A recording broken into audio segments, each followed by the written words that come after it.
Envíanos, Señor, tu Espíritu Santo a cada uno de nosotros.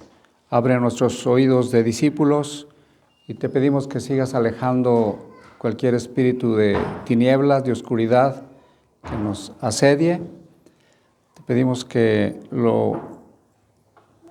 así como el fuego hace que la cera se derrita, así que tus enemigos, Señor, que son nuestros enemigos, se alejen de nuestras vidas, de nuestras casas, y que podamos seguirte, Señor, con alegría y podamos ayudar también a más gente a acercarse a escuchar tu palabra. Tú que vives y reinas por los siglos de los siglos. Amén. Pues como decía, ¿verdad? Estamos ya con el color verde en el altar, en los diferentes lugares, y obviamente pues el sacerdote usa la vestimenta verde que nos habla del tiempo ordinario, un tiempo pues para, después de que pasan las fiestas, ¿verdad? Después de que pasa este tiempo de festejo y todo, que son tiempos extraordinarios, finalmente lo que nos queda es la vida del día a día, la vida ordinaria. A veces los seres humanos, estaba acordándome de una película de Cantinflas, que está por allí un personaje que quiere llamar la atención y se pone en una parte alta y hace como que se va a aventar, y para esto ya había llamado las cámaras a los periodistas y todo, ahí estaba y se aventaba y no se aventaba y todo. Y al final la moraleja en esa película es que a veces la gente en los momentos nada más así grandes quiere como llamar la atención o que estuviera sobre él la atención y hacer cosas grandes cuando están todas las cámaras presentes.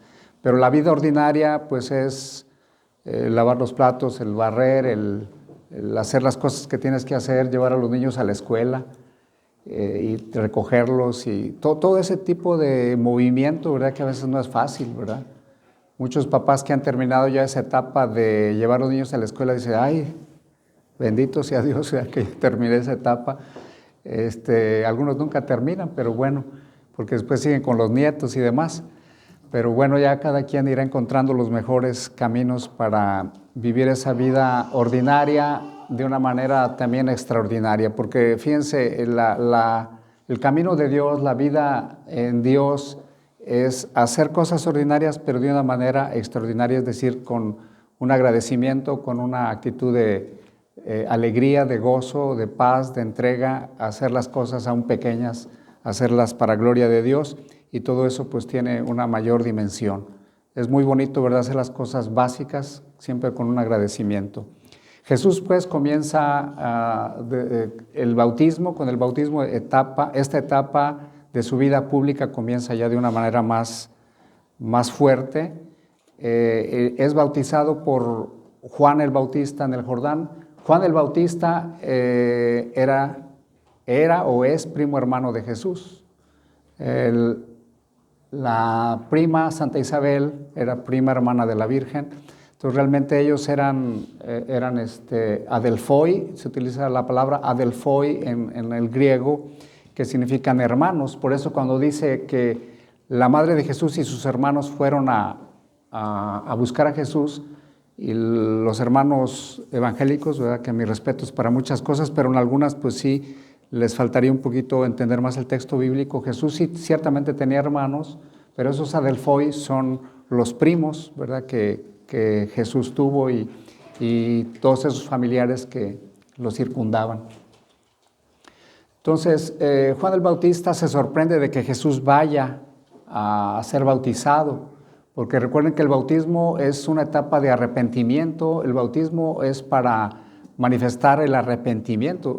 En este mundo en el que vivimos no todo el mundo quiere arrepentirse, no todo el mundo quiere decir que ha hecho mal.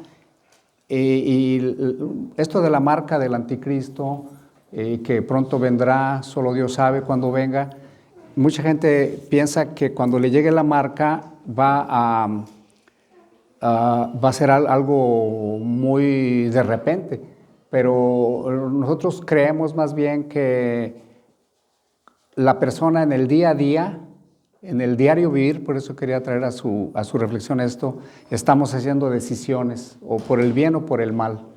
Entonces es importante pues que que nosotros nos decidamos pues día con día a escoger el bien. A veces nos fallará y de repente patinaremos, pero bueno, siempre regresaremos a hacer el bien. Ese es lo que nos finalmente en el momento decisivo nosotros podremos compartir para siempre nuestra vida con Dios en la eternidad. Esto es importante, lo voy a desarrollar más este tema ahora que entremos a la Cuaresma, pero no quería dejar de tocarlo ahorita, de la importancia que nuestra vida, nuestra alma, nuestro corazón, en nuestra mente hay una batalla espiritual para decidirnos por Dios o para decidirnos por el mal. Mucha gente que a veces le gusta la tomadita y eso, a veces cuando menos se acuerda, ya está por allí, ¿verdad? Por dar un ejemplo, hay otros ejemplos que cada quien tendrá su pata de palo, pero sí, la batalla está pues en el día a día, Escoger a Dios siempre nos va a traer paz, nos va a traer alegría, a veces nos va a traer un poco de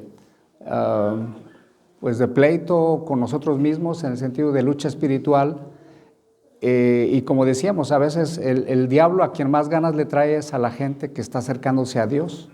La gente que ya la trae bien agarrada, pues ya ni tanto la trae bien agarrada de las greñas o de las patas o donde sea, ya la trae dominada, ya no le preocupa tanto.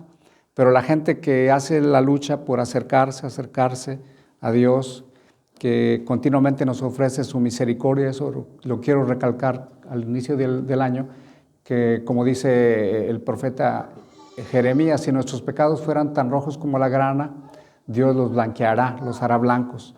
Por eso también es bien importante en todo esto de esta lucha entre el bien y el mal en nuestros corazones y en nuestra mente, saber que Dios es misericordioso y siempre nos perdona, y por eso nosotros siempre habíamos de tener una actitud positiva ante la gente, no encasillarla, no, esta persona no va a cambiar o esta persona es así. Siempre, sobre todo pregúntenlo a mí como sacerdote, uno siempre tiene que tener la esperanza y la paciencia de que la gente puede cambiar, ¿verdad? Esto es bien importante. Claro, en ese proceso de cambio también hay que saber pues, marcar algunas pautas para que la gente de verdad dé el paso, como hacen muchos padres de familia, ¿verdad? Un buen padre de familia no tan fácil, ahora sí que suelta la rienda de sus hijos, ¿verdad? Así que ya haz lo que quieras, ya estás grande, ¿no? Siempre vas a estar todavía pendiente, sobre todo en esas edades, cuando no eres mayor de edad, sobre todo allí, tienes que estar al pendiente de que no se va a ir por otro lado.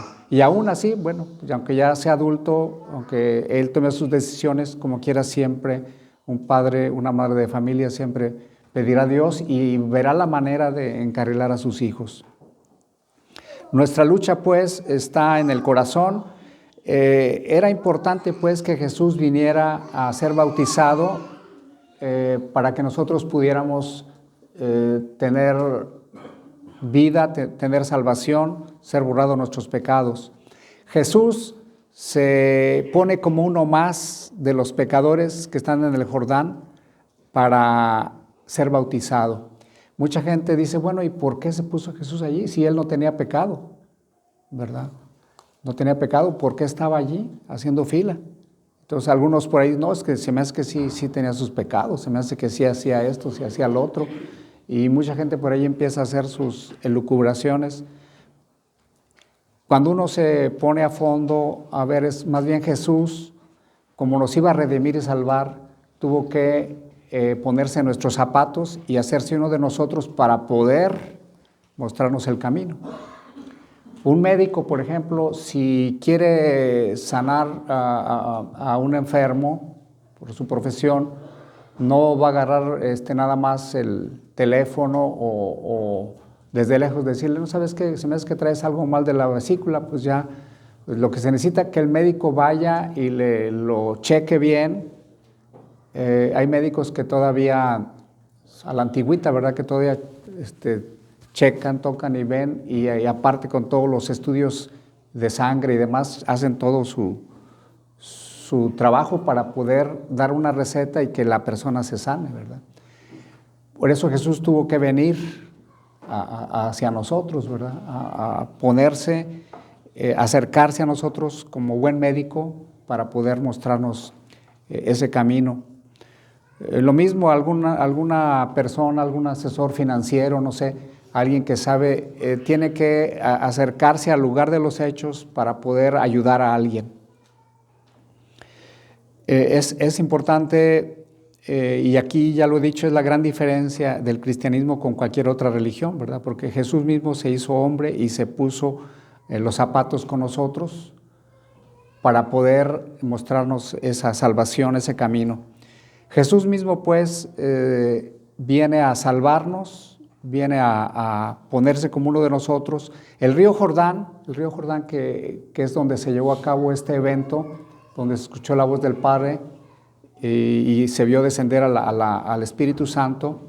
Estando allí Jesús, ahorita regresaré a este punto y ahí culminaremos con la Trinidad, porque es una manifestación de la Santísima Trinidad muy fuerte, del Padre, del Hijo y el Espíritu Santo. En ese momento que Jesús se acerca como uno más, también nos enseña a nosotros que muchas cosas hay que saberlas hacer, ¿verdad? Necesita uno acercarse al lugar de los hechos. Quisiéramos resolver las cosas desde el escritorio, ¿verdad? Muchos políticos quisieran desde el escritorio hacer las cosas, pero no van y se meten a vivir como un ciudadano, ¿verdad? A pagar los taxes, a trabajar, a veces 1 o 2 trabajos para poder sacar adelante a la familia. Jesús toma nuestros pecados para poder quedar nosotros limpios, quedar purificados y así de esta manera tener vida eterna. Le debemos agradecer a Dios esa gran bondad. A veces también, por ejemplo, yo pensaba, cuando se habla en el ambiente del seminario y de los sacerdotes, qué características debería tener un sacerdote. Pues sí, que le guste la oración, que sepa, y todo eso es perfecto, ¿verdad? Es necesario, que sea estudioso, que tenga cercanía con la gente, pero también en esto de cercanía con la gente tiene que puntualizarse que de alguna manera con la gente, y no solamente la gente buena, sino también los pecadores, se vaya y se ponga ahora sí que a convivir para poder llevarlos. Cristo se pareció en todo a nosotros menos en el pecado. Sí, en el pasado, en esto que hablaba de la figura del sacerdote, a veces se ponía a alguien, pero un poquito separado de la gente, como que por allá en aquella parte, lejos. Pues se requiere, si de veras quisiéramos ser como Cristo, estar más metidos en el buen sentido con la gente. Pero claro, pues hay padrecitos ¿sí? Que se van a los bailes y que andan haciendo y deshaciendo y tomando, pues eso digo, no está bien, porque se supone que estás para ayudar a la gente, no para hacerte uno como ellos, ¿verdad? Entonces, pongo ejemplos. Hoy en día, lástima que por 1 o 2 o 3 por allí ya después se haga viral una situación que no debería ocurrir. Jesús, pues, se hace cercano a los pecadores como nosotros para quitarnos el pecado. Jesús viene a santificar las aguas, viene a purificarlas, a santificarlas, para que nosotros podamos tener vida. El bautismo nos hace hijos de Dios, el bautismo nos agrega a la familia de Dios. Jesús en ese momento recibe una unción del Espíritu Santo. Las unciones más fuertes del Espíritu Santo de Jesús es cuando se encarnó de la Virgen, ahí vino el Espíritu Santo, aunque él era guiado en todo momento por el Espíritu, pero especialmente en la encarnación, cuando se hace uno como nosotros, en este momento del bautismo y en el momento de la resurrección. Son los 3 momentos más fuertes en que el Espíritu Santo ahora sí que sopla con toda su fuerza para llevar a cabo la obra de Dios, porque la iglesia finalmente es una obra divina. Mucha gente a veces la quiere horizontalizar demasiado, la iglesia, pero finalmente la iglesia es para hacer oración, para nosotros estar santificándonos y darle prioridad a los trabajos espirituales. Eso es importante, no solo de pan vivirá el hombre, sino de toda palabra que sale de la boca de Dios, porque eso es lo que al final de nuestra vida va a permanecer, la vida del espíritu. El cuerpo como decimos, polvo eres y en polvo te vas a convertir, pero lo que queda vivo es el espíritu. Por eso es bien importante que nosotros practiquemos pues esa espiritualidad, no de una manera rutinaria, no vengamos a misa de una manera rutinaria, sino con ganas de alimentar nuestro espíritu. Cuando decimos, danos hoy el pan de cada día, mucha gente piensa que nada más es el pan material. Y sí, es pan material, pedimos a Dios el pan material, pero pedimos el pan también para el alma y pedimos el pan para el espíritu. Realmente el ser humano es una construcción tripartita, es decir, tenemos tres partes, cuerpo, alma y espíritu, pero en una sola, digamos, es en una sola presentación. Entonces también necesitamos alimentar nuestro espíritu. Por eso es que la Santa Eucaristía también pues, es una manera de alimentar el espíritu. La palabra de Dios nos alimenta mucho nuestra alma, nuestra mente, nos renueva la mente y nos va modelando de acuerdo a la imagen de Dios. He estado yo allí en el río Jordán, en esa parte, en Galilea, donde algunos biblistas y gente piensa que fue el bautismo. Allí está pues un letrero para entrar a esa parte en hebreo, en árabe y en inglés, ¿verdad? Porque son los tres idiomas que se manejan allí. Y no es una parte muy grande, fíjense, yo diría que es más o menos como está el lago de Galilea, sale agua del lago de Galilea y va hacia el Mar Muerto. Hay partes del río Jordán que son de anchos así como este pedazo, así como lo ven de banca a banca. Pero en unas partes más hondas y más anchas sería más o menos un poquito más de lo que sería esta parte de la iglesia, esta parte que está en cruz. Y bueno, si está un poco más hondo, allí llega Jesús junto con los demás pecadores, que somos nosotros, y recibe el bautismo, recibe esa unción para él mismo también solidarizarse con nosotros y quedar el agua purificada, santificada, para que nosotros recibamos ahora pues la bendición de Dios. Hoy vamos a renovar nuestro bautismo, hoy vamos a decirle sí a Dios, hoy vamos a decirle que sí queremos estar en comunión con Él y que esa lucha espiritual, esa lucha en la mente, esa lucha en el alma, porque ahora sí que el enemigo está queriendo ganarse nuestra alma y de a poco, ¿verdad? Pero nosotros pues vamos siempre a decir sí a Dios, a su palabra. Es una conversión continua, es una lucha continua, pero que finalmente, recuerdan, ahora que veíamos el Evangelio de Lucas, decía, de dos hombres que estén en el campo trabajando, uno será tomado y el otro no. De dos mujeres que estén moliendo trigo, una será tomada y otra no. Y cuando uno lee eso, dice, caramba, pues qué mala onda, pues Dios como que tiene sus preferidos. Pero no es así, más bien que uno de ellos sí estaba preparado, sí estuvo haciendo su luchita, sí estuvo tratando de optar por Dios, a pesar de que a veces no sea fácil, estuvo tratando de optar siempre por Dios, aunque a veces daba una de cal y dos de arena, pero siempre al final decidía por Dios. En cambio, otro se dejó vencer. Hay gente que se deja vencer por la gula, la pereza, la envidia, la ira. Es un pecado muy fuerte porque a veces te enojas poquito, pero la siguiente vez puedes irle aumentando de nivel al punto que hay gente que ya no puede controlar su ira, porque también hay espíritus de maldad que se meten y te van doblegando y cuando menos acuerdas ya te metieron en ese tren. Y es algo como que es poco a poco. Entonces, si no ponemos un alto, va a ser una situación difícil.